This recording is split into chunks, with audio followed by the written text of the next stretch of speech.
Hello, this is Callie K. Cool Weaver with Thoughts of Midnight Talk Show. We have your co-host, Alexander Hodge. How are you guys doing today? Let us know in the comments. Woo! Let's go. It is Monday, y'all, and good start to the week. Let's go get some. So, I've been doing quite well this past few days. This past week, I experimented in the 7 chakras. I've actually went in and delved in and actually did the exercises. Monday, root, all the way up to the crown on Sunday. So each day, I came home from work and did stuff, got what I wanted to do done. And before I go to bed, instead of exercising, I did more of a mental exercise. I would turn the TV and YouTube and have every room was switched to a channel of music or like meditative music from one of the chakras for that day. So today is root. So today is the root. So I'm going to do that before I go to bed. I'm going to do this for another week. But last week, I feel a lot better doing this. There's something about it. It teaches you that detachment. Like it teaches you to be kind of at one with reality and kind of we are literally consistent of elements from the universe. How we were created. Yeah, we're a living thing in an environment, but the organism and the environment are actually two poles of the same magnet. One can't exist without the other. So, yeah. What's that? The incense that we started? Yes. So Callie and I, Callie introduced me to getting, or kind of coaxed me into getting them as well. I ordered them off of Amazon. Unintentionally. Oh no, and I was already kind of delving into this as well, so I figured 7 chakras. And Callie, nice timing, helped me getting into incense, and I thought, oh yeah, because my mom used to burn them too when she was growing up. She used to do that. Heck yeah. Yesterday was an interesting one, man. Working my way up to the crown chakra, it was a bit of a process. To make that into a daily thing, it took some discipline. And some habit forming to get into that. But every night I would do that, and then the next day, my mind's clear. So I've been pretty active physically lately. I've got that down. I thought, why not go more mental with some more like mental exercises and work on that. Which is why I think this week I'm going to do the chakras, and I'm going to maybe work on some things that help me like neurologically. I can exercise. Maybe I could study a bit of math. Maybe I could solve a couple problems here and there and see how I do. Start practicing that stuff again. Maybe eat some tomatoes. Eat some tomato. Oh God, yeah. Callie, you remember? Yes. That's a memory I'm not willing to forget. Yeah. I will remind you of it till we're 90. I had carrots today, so I actually had some carrots today at Salsa's. I had carrots, shrimp, cauliflower. Yeah, it was a good mix. It was a mix of 3 different shrimps with cauliflower. I didn't eat the broccoli though. I don't know. I can't handle broccoli. But the carrots and the cauliflower was really good, so I had that. Something. What do you think of spinach? No, I've tried it. Yeah, I have done it. I've tried to force myself to like it. It's just not there. Even cooked spinach? No. Uh-huh. I learned this through my previous relationship because she likes spinach, but and I figured out I could try. And I'm wondering, what is that? Because it's like we're told that this stuff is good for us, and yeah, we don't like the taste of it, and there's something about it. You can't really force yourself to like it, Maybe it's your body chemistry or the way your genes have been put together, but it's almost, you can't eat it no matter how many times you eat it. Your body just does not adjust to certain things. I'm So going to have to what correct is that?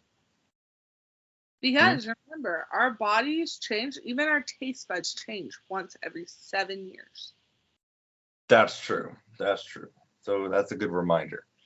There are some though that I can't seem to force myself to adjust to.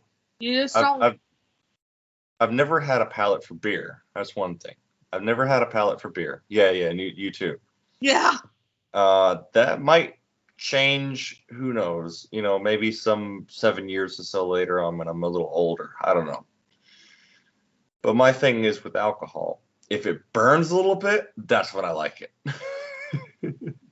One of my friends and one of your old friends has been doing a kind of alcohol kind of mix, kind of like letting juice, like cranberry juice, ferment. Oh. Apparently he really likes it. You can do that with cranberry juice? Okay. Right on. Now, with alcohol, I haven't touched alcohol probably in, well, actually just yesterday I had a little some. My dad introduced me to one of the beers, which actually wasn't that bad. It was more like it tasted more like the raspberry iced tea that I get from so I guess you could say after almost a year, I broke the cycle. I had one. I have not had alcohol since I was 15. There you go. And it was like, oh, it was so good. Using it, I kept refusing it. Like, no, I'm underage, can't do it. Yeah. Well, I finally gave in, and it was the last one they had, and I was so sad because it was so good. It was like sparkling vodka stuff, and I'm like, oh, and I can't find it to this day. Oh man. Okay. It was so good, like,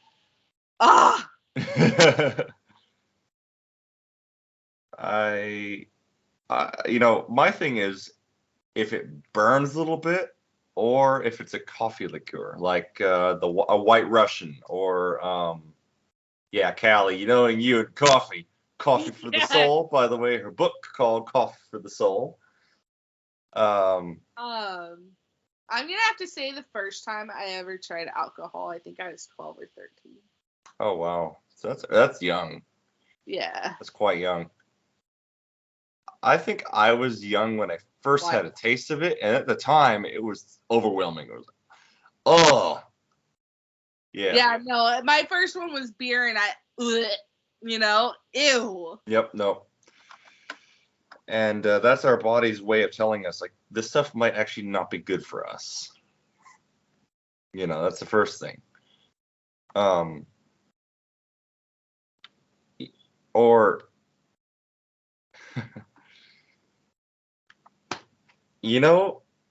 I'm curious because I've always tended to be more carnivorous when it comes to my diet, and it served me pretty well. Even though with that I've lost weight with the dietary stuff. I don't eat that much vegetables. What I got into trouble physically one time. I had a salad, and I made it myself. I made it with, so it was clean. There was nothing wrong with it. The dates were good, and the plants were still good.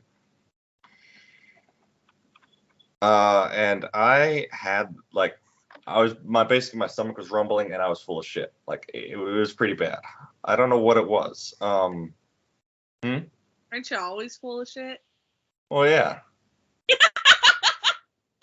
But this time, yeah, metaphorically, yeah. Alex, but physically, were you used to eating like veggies and stuff at that point? No, maybe not, because I haven't had it in a while.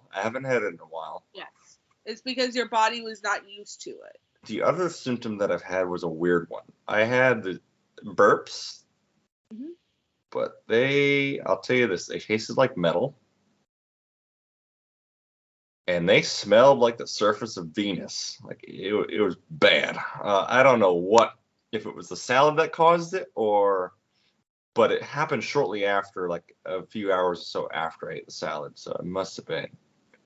But I had these burps that, man, I was changing flavors. But I was changing flavors like up here. Like, no, like, ladies, you would not want to kiss this, okay? Yeah,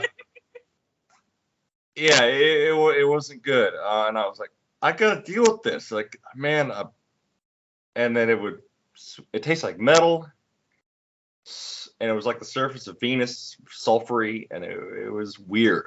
It's a weird symptom. A couple of weeks ago. It was the iron. Maybe you had a little too much iron. Could be.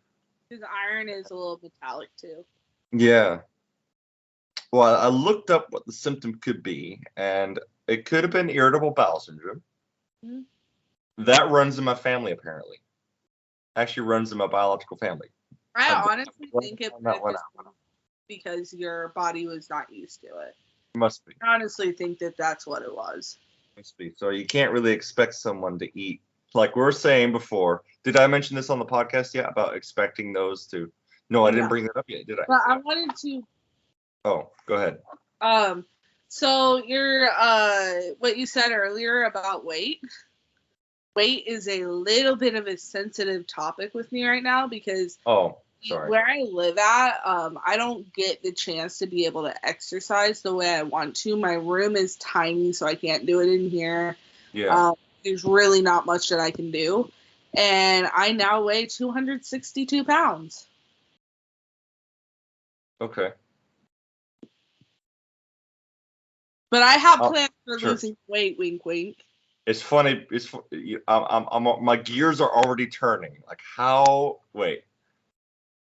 I'm already crunching the numbers here on how to like get you to where you want to go. This is how I am. I put like pen to paper. How many weeks? How many months? And how can we like get from point A to point B? Like where do you want to go? How are we gonna get there? I already have plans on how to lose weight, if you get my drift. Yes, that's true. You do burn calories doing that. Especially top. Yes. Yes. And there's some of them that are actually very detoxing as well. You know, it's healing. You know, hell, I exercise tantra, so a little bit, and that's a very healing. That's a very healing method. I complain to my fiance a lot about like, babe, I'm gaining weight. I don't like this. And he always reassures me that when I get out, we can start working out. We can do a bunch of stuff too. And so, like, I don't even have pre-diabetes or anything like that, so I'm not worried. I got tested for it, so nothing's there. So I'm not worried about getting diabetes. So if I gain weight, I gain weight. I mean, I can always work it off. That's good. That's a good thing that you don't have any presets of diabetes either, because then you can do dietary tricks that'll get you easier to get there where you want to go. Yeah. I've learned recently that if someone's a diabetic, intermittent fasting is out of the question. You can't go very far with intermittent fasting if someone's diabetic. For the audience out there that needs to know this, if you're a diabetic, and to those who are diabetic already know this, I didn't know this before. I do now. You can't skip fasting. You have to have them. Yeah, I didn't know that before. Your sugar will drop and you could end up passed out unconscious on the floor. Yep. That's why I always ask someone if I mention intermittent fasting from now on, I'll ask if they have any symptoms of diagnosis of diabetes, because otherwise we can't go that route then. Something that you need to know if you're going to intermittent fast, make sure that you're not diabetic. For those of audience that are out there, make sure you find that out. I want to bring up a really important topic. It's important to me. And I want to warn the public, again, about group homes. Okay, yeah. Yes, and I am going to bring this up because I live in a group home, and it feels like I am a dog trapped in a cage. I cannot walk across the street by myself. I can't go outside by myself. We only get to go on outings 1 hour a week, which outings are going out in the community. So we have to come home with our housemates, go to work with our housemates, come home, and we only get away from that once a week. And staff are not very nice, and yeah, it's probably stressful on the staff as well. Yeah. Especially if they get someone who is like mentally beyond that, and yet they still have to make sure that you follow the rules and stuff of their system, and yet the person, well, like you, Callie, your competency level is beyond those that are there now. So that's the thing. That could be a bit of a stressful situation for both you and the staff.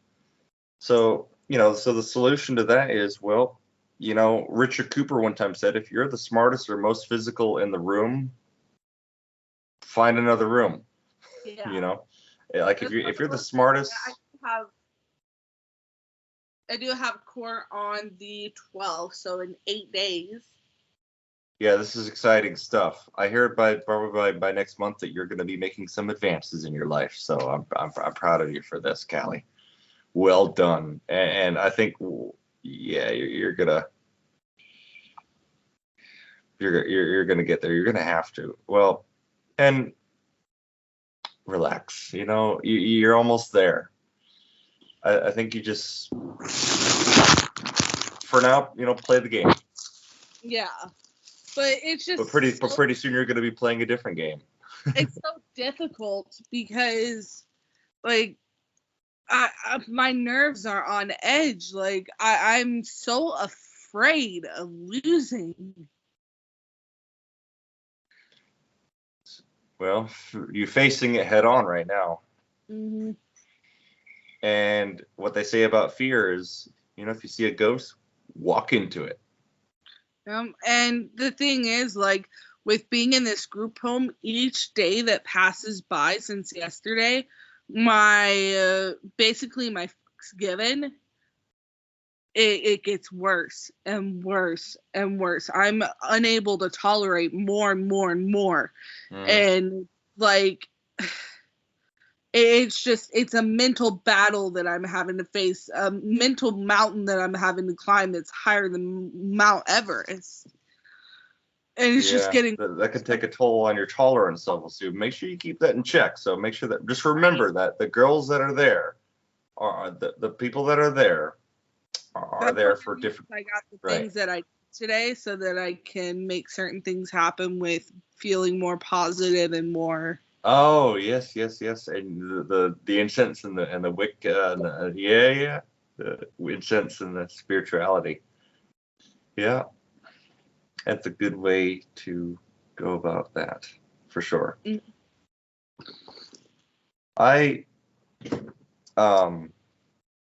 there's not that many people that understand it very well. I talked to a coworker of mine about the 7 chakras, and he's like, "Oh, well, I'm not really much of a religious man." So told me right away that he's already doesn't understand it's coming from a definitely. But it's not religion. It's spirituality. Right. Well, let me get there, because I understand it. Not everyone's going to understand it. It comes from a place of misunderstanding, and that's where I'm like, immediately when he said that, I was like, oh yeah, he doesn't know. Okay. He doesn't really know so much about it, enough about it to make that kind of a judgment. So that didn't anger me. Like, I understood. He didn't know enough about it to understand. And I said, well, and I explained to him, nah, I'm more of a man of faith. When it comes to religion, I'm doing it for more therapeutic reasons. And he's like, that kind of got his attention. He's like, therapeutic? It's like, yeah, I went through some dark times, man. So So who knows? Maybe he might be looking into it. But and that told me what I needed to know on the person that I was talking to, level of knowledge and an understanding towards this topic. This is why they say don't cast cast pearls before swine. And also what we talked about earlier, social ecosystems. It's not quite his social ecosystem at the moment, It's not quite his ecosystem at the moment. He doesn't. You may have gotten him interested just a little bit. I think I may have cast a line a little bit in the water, and he may have got his attention. He's like, oh wait, therapeutic? Okay. Yeah. Didn't think of it that way. So who knows? Could be. But yeah, I mean, everyone's got their own ecosystems that work for them and others that don't. I wanted to bring it around to this topic as well about when it comes to ecosystems and the expectations that we put on ourselves and others to get to a certain place in life. I learned recently, and I make this mistake on occasion, but I've learned recently that you can't expect someone to live the way that you expect yourself to live. You can't really do that. First of all, it's unfair. Because the other person, I don't know enough about. I haven't lived their life. That doesn't mean that they're gonna find not gonna find their way or expect them to learn and educate themselves. But what I'm getting at is when it comes to work ethic, or when it comes to I work 40, 50 plus hours. That took me a few years to build up to, right? Yeah, you can't expect I can't just level. Exactly. I can't just expect someone to do that at the age of when I was just figuring out how to get there.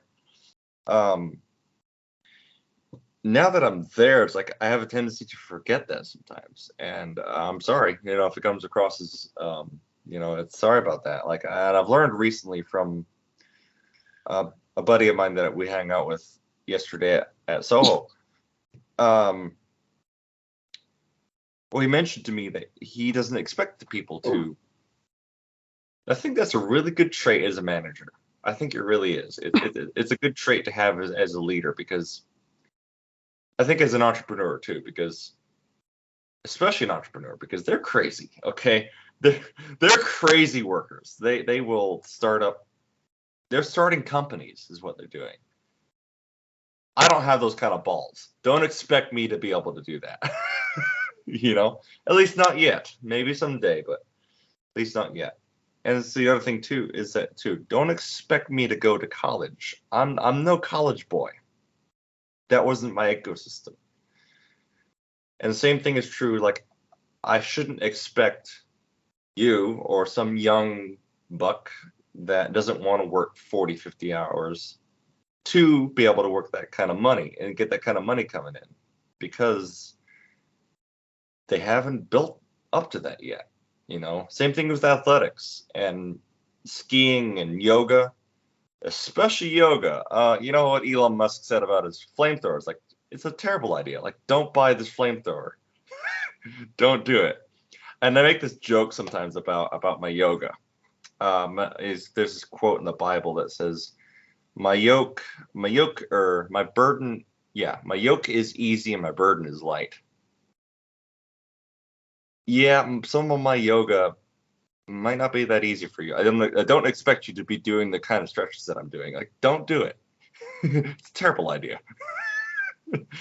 Do modifications to start with what you know, and then push yourself a little bit past that to get to where you want to go. I don't expect you to do that. This is one of the reasons I think why it was so hard for me to find a workout partner.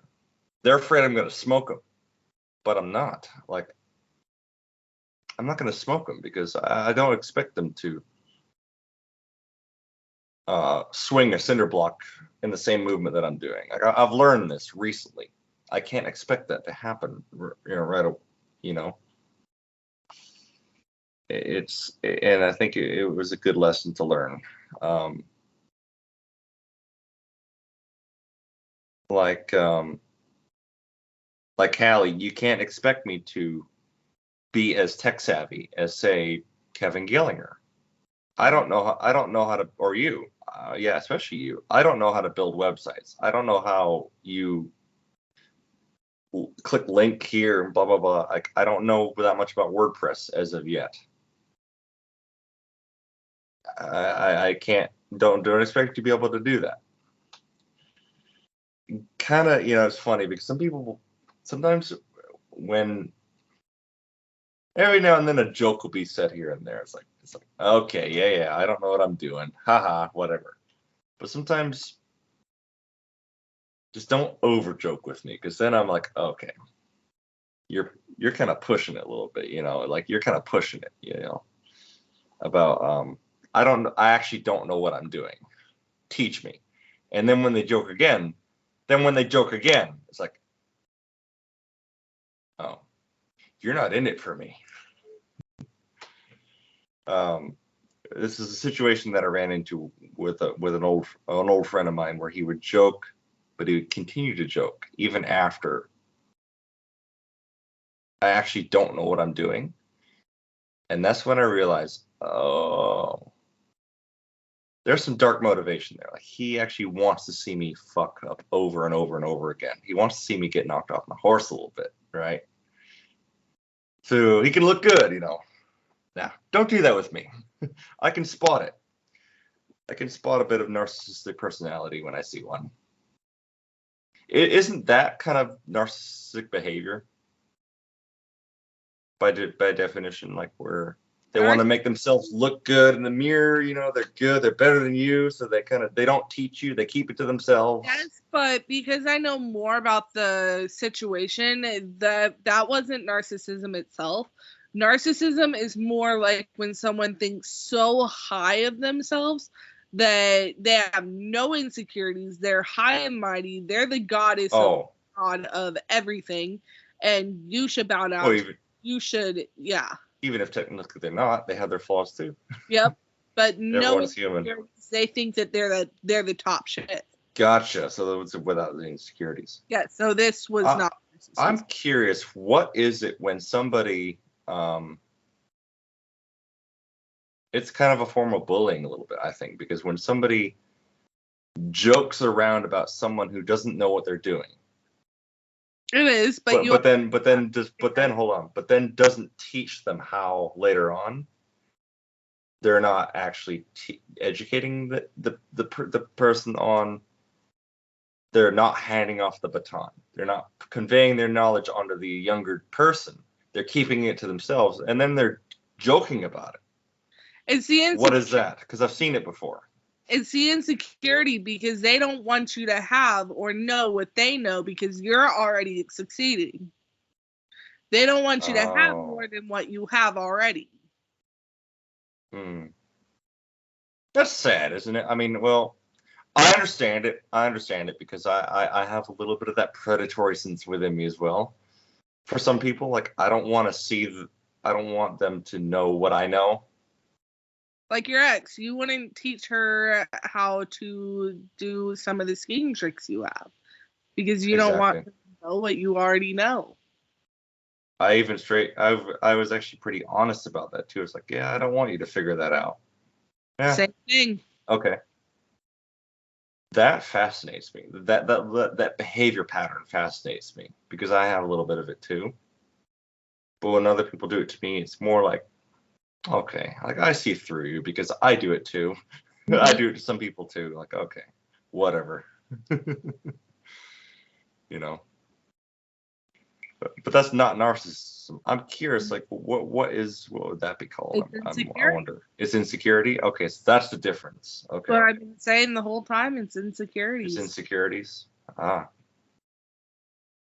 Gotcha. Let me tell you, my room smells amazing with this strawberry incense. Delicious. Oh my god, I'll bet. It's like imagine a campfire smell, but with strawberries mixed in. Huh. Now you see why I made that face. Yes. And you just did. I almost made it. No, I did not. I did not make the face. You almost made it, though. Great, now we're paranoid about it. God damn it, guys.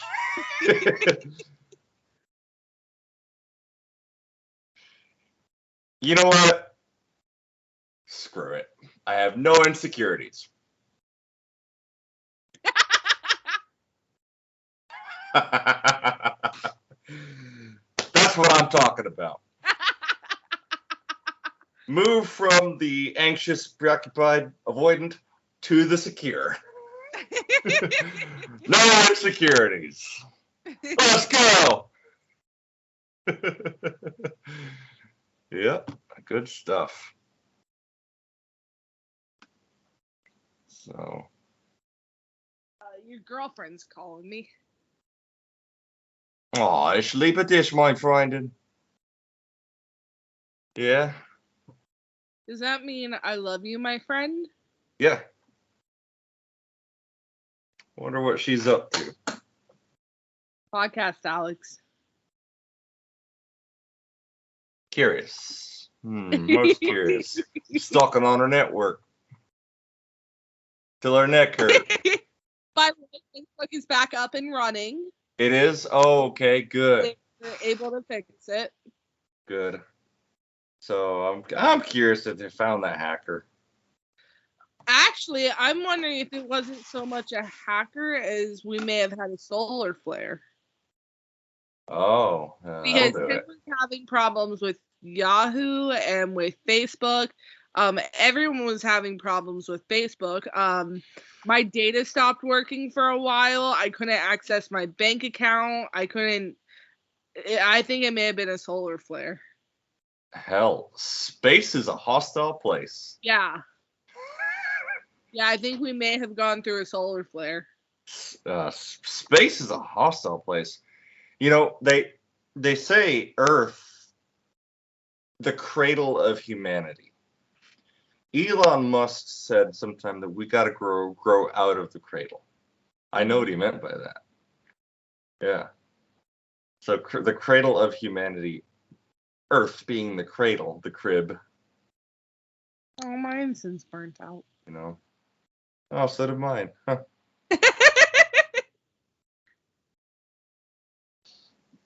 But space is. Yeah, that sun will get you. So before we end the podcast, I wanted to talk to our audience a little bit about incense and how it makes us feel and how it smells and stuff like that. Yeah. They work. They work. They work. Excitement that just hit your face. What? I love the excitement that just hit your face. Yeah, they work. They work. Yep. I mean, it's such a tranquil and peaceful kind of state you get put in. Mm-hmm. And it smells basically like essential oils mixed in with the scent of a campfire. Mm-hmm.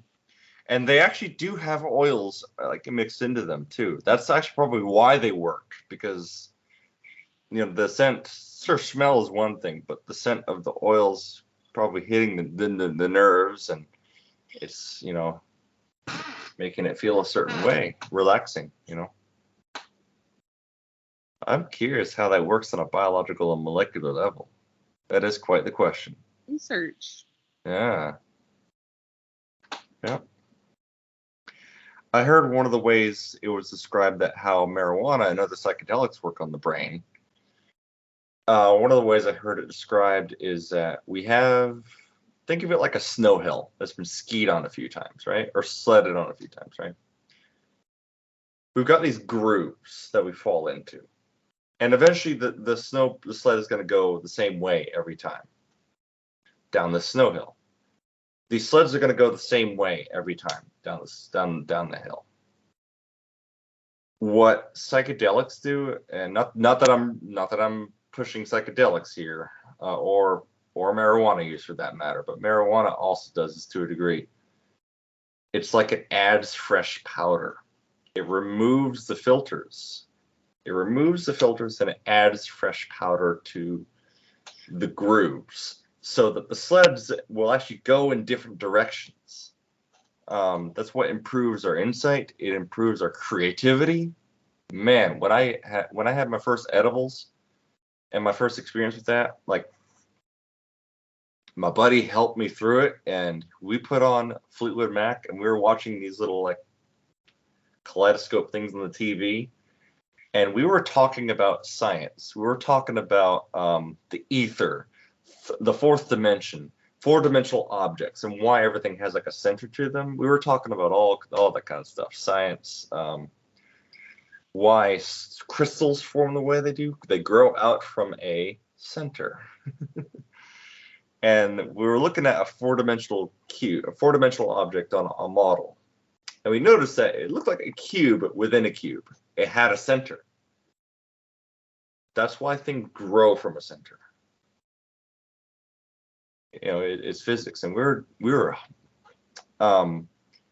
having things click that weren't clicking before. We were learning about things that we couldn't really learn about under normal circumstances, say from stress or how we're doing normally, because we fall into these grooves of our knowledge. But marijuana and psychedelics, it adds fresh powder to that, so we can branch off and make other connections. We realize certain things more. That's basically how it works on a molecular level. These chemicals add fresh powder to our brains and our neurons. And they're able to say a neuron connects this way, and then it becomes more connected. Now it's a groove. But what these do is that they allow certain neurons to branch off and make new, stronger bonds in the synapses. So we're able to learn a lot more at once. A lot of epiphanies were happening that day. So. Well, I think it's about time to start wrapping up. Yep, let's boogie. Okay, well, I'm Callie Kekua Weaver. Well, thank you for joining us at Thoughts at Midnight. We have our co-host, Alexander Hodge. If you like this video, be sure to put a like, subscribe to us, and comment how you feel and how you think. Smash one of these and hit the subscribe button, and you have a peaceful Zen night, everybody. Absolutely. Peace. Bye.